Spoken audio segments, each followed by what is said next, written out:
afternoon, everyone. Just a few things at the top, and I'll get right to your questions. So per the readout that we issued last night, Secretary Austin spoke with Minister Gallant yesterday to review Israeli operations and discuss opportunities for regional de-escalation.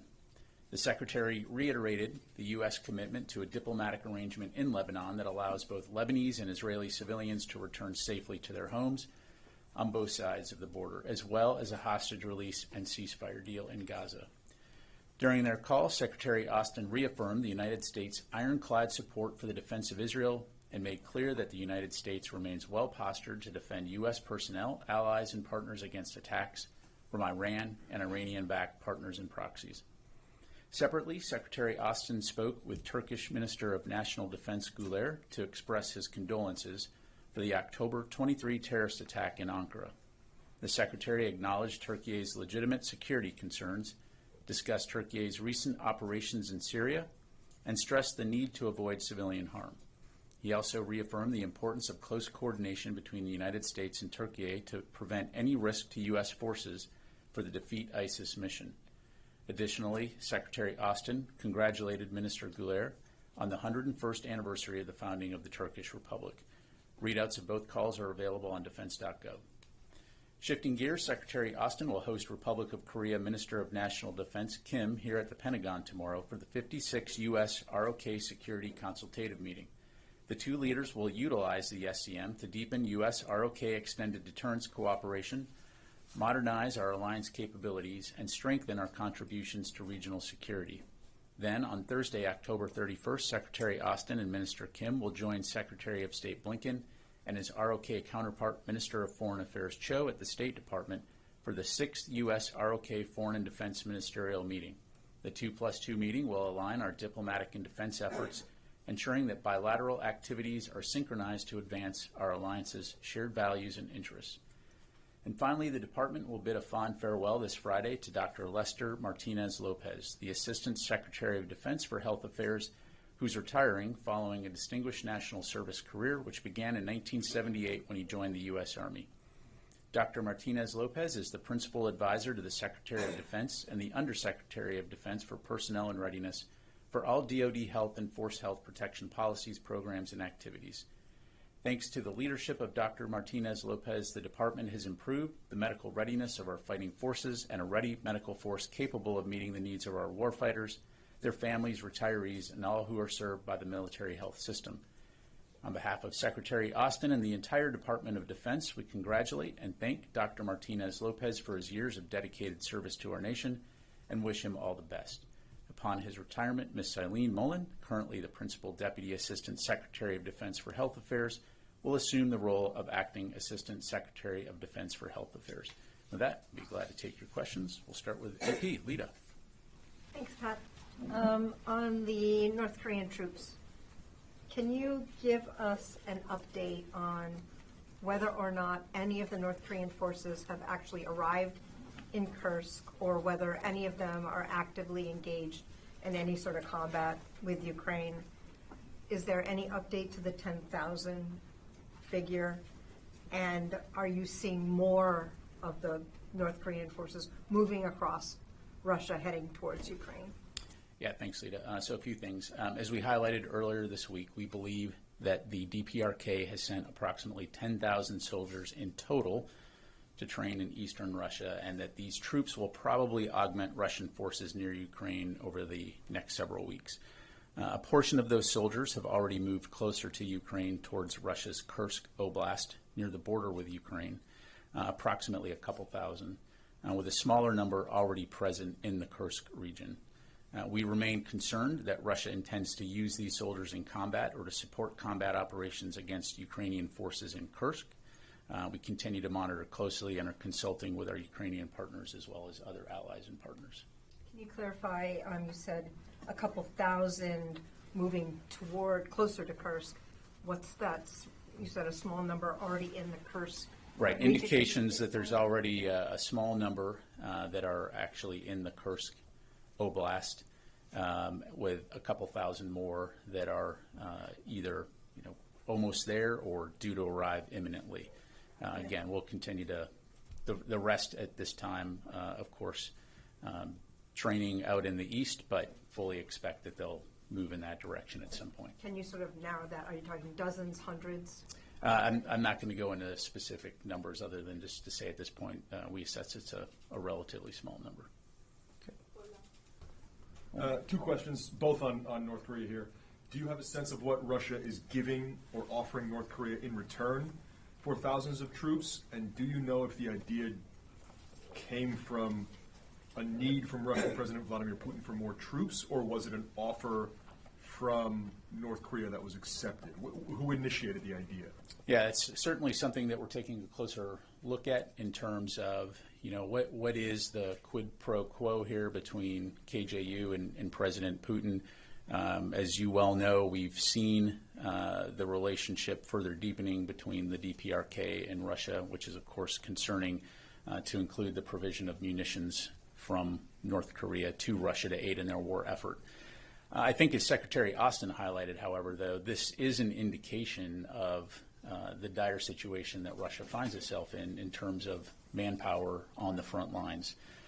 They have experienced significant casualties in this war, and the fact that they now need to outsource for foreign troops to help support their forces inside Russia indicates that there's some serious questions in terms of their ability to continue to sustain their personnel requirements. So again, that's something that we'll continue to follow closely. Jennifer. Do you have any evidence that these North Koreans are plan to go into Ukraine proper to fight? And can the Ukrainians use U.S. weapons now to fire on the North Korean troops? Should the North Korean troops expect to be fired upon using U.S. weapons if they arrive in Kursk or Ukraine? Well, as I highlighted, that's something we're keeping a close eye on. We are concerned that they do intend to employ these forces in combat against the Ukrainians, or at least support combat operations against the Ukrainians in the Kursk region.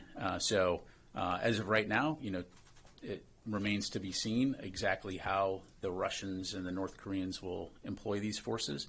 But as it relates to the use of weapons, first of all, I would highlight that the weapons and capabilities that the United States and other international partners have provided to Ukraine are Ukrainian weapons and Ukrainian capabilities, and we've been very clear that Ukraine is able to employ those capabilities to defend their sovereign territory from threats that are either emanating from across the border or inside Ukrainian territory. And just to follow up on the SM-3s, is there any shortage that is being faced either by the Pentagon or the Navy in terms of these interceptor missiles? There are reports, Wall Street Journal is reporting that there is a shortage. Is that true? Yeah, I've seen the press reports, as I'm sure you can appreciate. I'm not going to talk about our readiness levels or stockpiles other than to say, as evidenced by decades and decades of global force management, I think we do a pretty good job of managing our capabilities around the world to ensure that we have what we need where we need it to support not only our operations plans, but also crises and contingencies. And we've demonstrated that on multiple occasions throughout the Middle East, whether it's supporting the defense of Israel, protecting the freedom of navigation in the Red Sea, or addressing threats throughout the Middle East and other places. So, we have always made conscious decisions about how to best manage those forces around the world and manage our readiness levels, but needless to say, we are ready and prepared to support our requirements in support of our national security interests. Let me go to Dan. Thank you, General. The NATO Secretary General went a bit farther in terms of how they described the North Korean movements in Russia. And that also came after a South Korean visit to NATO. Do you anticipate that the issue will come up in the delegation visit this week here? And do you think it's likely we may see additional downgrades of intelligence in coming days? I certainly expect this to be a topic of discussion between Secretary Austin and his counterpart during the meetings this week. As far as the NATO Secretary General's comments, I'm not sure I fully understand what you mean about went further. What did he say that went further? He was point blank on North Korean troops being in Kursk. I just said that. I just said that there was North Korean troops in Kursk. Joe. Thank you. On a different topic, I'm sorry. Have you seen any indications that Iran is preparing to retaliate against Israel?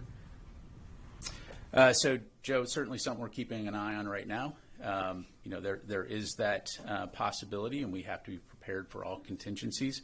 I think, again, as we've highlighted in our readouts with Secretary Gallant and Minister Gallant and Secretary Austin, we continue to remain committed to the defense of Israel and to be prepared should Iran opt to do something, but that's something we'll keep a close eye on.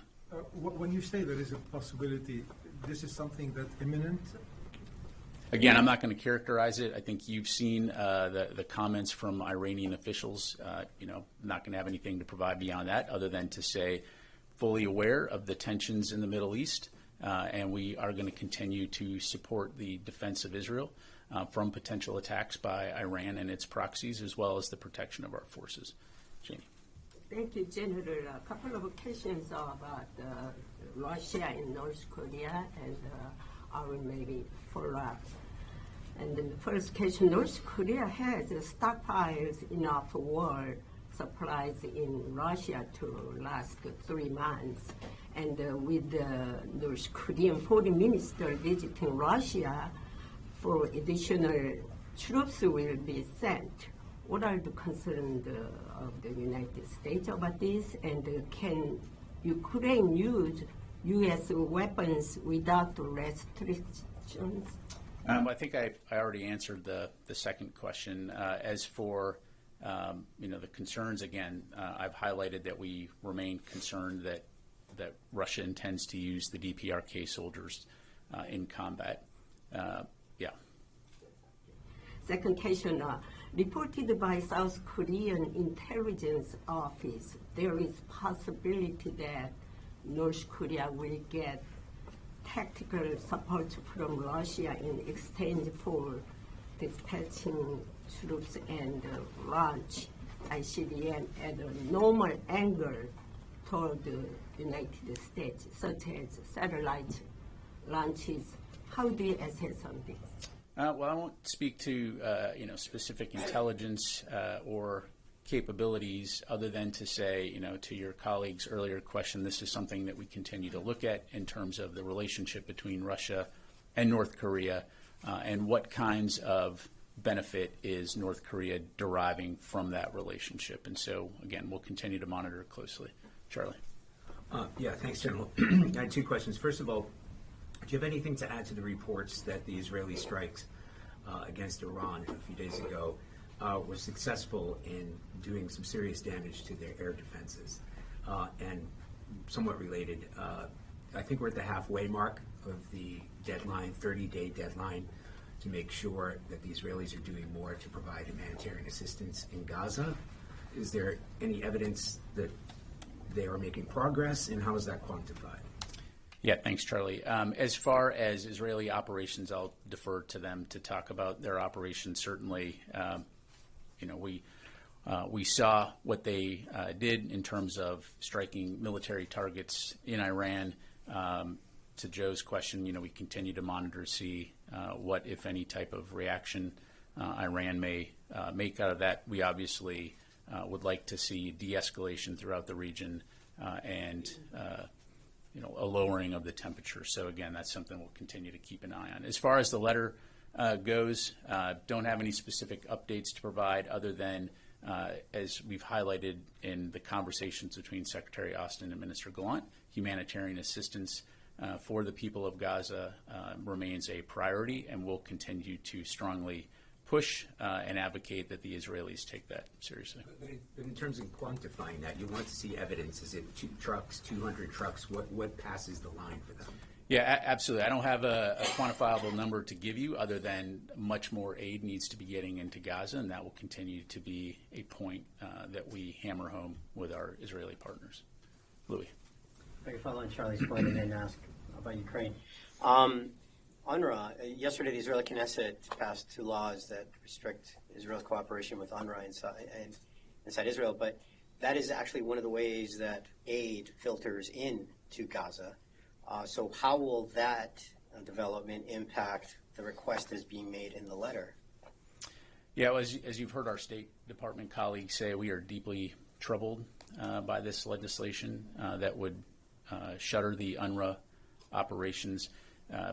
As you highlight, there are millions of Palestinians who rely on that aid, and so implementing this legislation would pose significant risks for those that are dependent on that aid. And so we will continue to urge the government of Israel to pause implementation of the legislation. As you've highlighted, the letter that Secretary Austin and Secretary Blinken made quite clear that we're opposed to implementation of that legislation and that there could be consequences under U.S. law and U.S. policy for the implementation.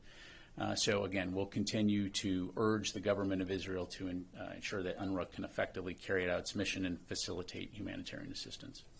Are you saying that they go hand in hand, essentially, that the 30-day implementation request by Israel, regardless of any progress they have been making prior to this law, these two laws being enacted, means that we could see potential ramifications against Israel? Well, we made clear in that letter that there are some things that need to change immediately, and there's some things that will take more time. I'm not going to get ahead of the process, but as was made very clear in the letter, the passage of that legislation could have implications under U.S. law and U.S. policy. That remains the case, and so we'll keep you updated. And quick ones on Ukraine. Are there North Korean troops inside Ukraine right now? So we have no information right now to corroborate the reports that there are DPRK forces inside Ukraine. And Russia is also launching some, or putting in place a large-scale nuclear exercise today, or in short order.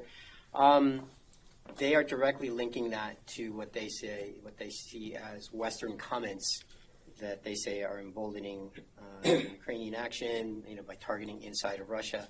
What is your response to that? And did they notify you that they would be undertaking these exercises? So my understanding, Louis, is that this is a regularly scheduled exercise. So no surprise there. We've not seen anything in terms of Russian strategic forces and its posture that would compel us to change our posture. And I'll just leave it there. Okay. Yes, sir. Thank you, General.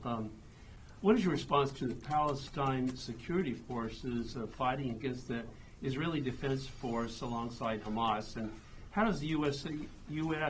oversee the Palestine security forces in their follow-up? So in terms of the security situation and I'm assuming you're talking about the West Bank? So in the West Bank, again, we want to see a ratcheting down of tensions in the West Bank. I think we've been very clear in terms of our opposition to any type of settler violence or expansion of settlements. We'll continue to consult closely with our Israeli partners on how best to address that situation, but certainly, again, do not want to see temperatures ratcheting up. We do see a future for a role for the Palestinians to play in terms of security. But again, we'll continue to consult closely with partners in the region on that going forward. And you said you had a follow-up? Yeah, I just wanted to clarify that.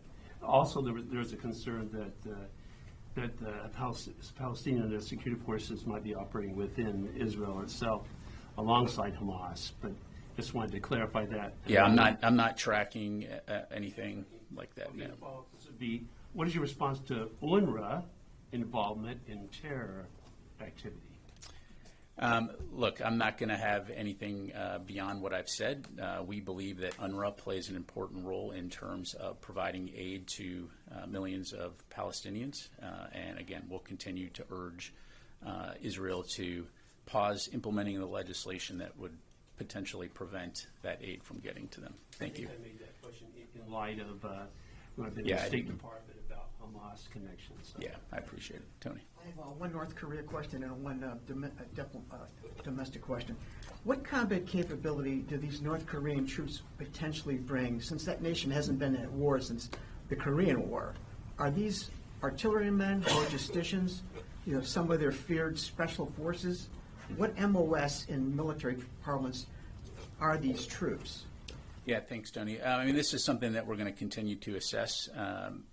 Initial indications are that these troops will be employed in some type of infantry role. But again, what that could be remains to be seen. So we're going to continue to monitor closely. Do you have a feel for what units they've come from, though? Whether they're infantry units or these are conscripts or hardened, trained soldiers? Nothing that I'm prepared to pass along from the podium today. More domestically, the Pentagon Inspector General today put out a report saying that Boeing Corporation overcharged the Air Force on C-17 parts. A laboratory soap dispenser, like an 8,000% markup over what they could buy at the Home Depot or something like that. You've heard these tales before. Is this an example of price gouging? And what's the Pentagon's response to this report in terms of how well the Pentagon and the Air Force are managing tax dollars? Yeah, thanks, Tony. I'm certainly aware of the IG report, its findings, and its recommendations. I'm not going to offer a further characterization of the report or the specific contracting actions that it refers to. I will say that the Air Force, the Defense Contracting Management Agency, and the Defense Pricing, Contracting, and Acquisition Policy Office all provided responses to those recommendations, which are reflected in the report. So beyond that, I'm not going to have any additional information to provide. Yeah, I'm not going to have any more to characterize it. Tom. Just to follow up on the UNRWA questions, when you say we'll continue to urge the government to pause implementation of the legislation, is that the Pentagon that's urging that, and how long do you want to see the pause for? And did it come up in the conversation yesterday between Secretary Austin and Minister Gallant? Yeah, on your last question, I'm not going to have anything to provide beyond what we put out in the readout, Tom. And as I highlighted earlier, echoing the comments of our State Department colleagues, so I know this is a topic of discussion specifically between our State Department and the Israeli government. Thanks. Let me go to the phone here before I get in trouble. Let me go to Phil Stewart, Reuters. Thank you. Just back to the Wall Street Journal story. It said that the large number of interceptors used to strike missiles and drones in the Middle East had raised concerns about U.S. military readiness in the Pacific. So I just wanted to ask, is the Pentagon concerned about its military readiness in the Pacific at this point? No. We are fully prepared to support our national security commitments in the Indo-Pacific region. It is the priority theater, and we continue to believe that we have the right force posture capabilities to support our national defense as well as our allies and partners throughout the region. Okay, let me go to Mike Glenn, Washington Times. My question's been asked and answered. Thanks, Pat. All right, and then just last one here, OSTOP, VOA. Thank you, General. I have two questions on Ukraine. I'm going to follow up what Tony asks. Do you have any assessment of how capable North Korean troops would be as a military force in combat in a real battlefield situation? Again, I don't want to get into hypotheticals or to speculate. This is something that we'll continue to watch. Obviously, there are reports about consternation among the Russian forces themselves on how best to integrate these forces into their own operations, to include, obviously, the language barrier. But this is something that we'll keep a close eye on. All right, time for a few more. Constantine, then we'll go to John. Going back to sort of domestic questions for a second, Election Day is a week away. Has the Pentagon received any requests for National Guard troops to be augmenting security anywhere? And then looking forward past Election Day, have there been any requests for National Guard troops or U.S. military troops in the days following? Yeah. Thanks, Constantine. I'm not aware of any requests. Certainly, fully cognizant of the importance of Election Day, and certainly encourage all Americans to go out and exercise their right to vote. If and when we have updates in that regard, certainly we'll keep you posted. Thank you. John. Thank you, General. About Secretary Austin's phone call with his Turkish counterpart, Yaşar Güler. According to the Turkish intelligence, the perpetrators of the terrorist attack in Ankara were coming from North Syria, and the Turkish Air Force have hit some targets in that region, which is mostly controlled by the YPG forces that trained and supported by you. Were there any details that you could share with us about Turkey asking your support in order to fight those terrorist groups in these areas. Can you give us some details about the phone call? Yeah, thanks. Beyond what we put in the readout, John, there was again a acknowledgement of Turkey's legitimate security concerns as it related to the recent terrorist attack. My understanding, just based on those press reports, was that was attributed to PKK, which of course the United States views as a terrorist organization.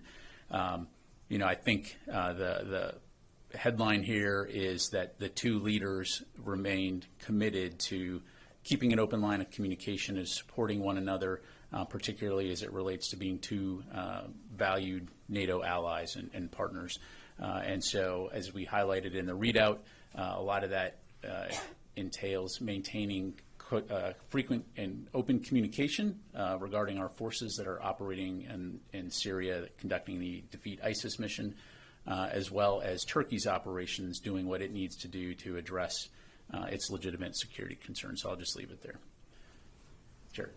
General, just to follow up on that, the readout from the call between Secretary Austin and Defense Minister Guler, as you noted, stressed the need to avoid any civilian harm.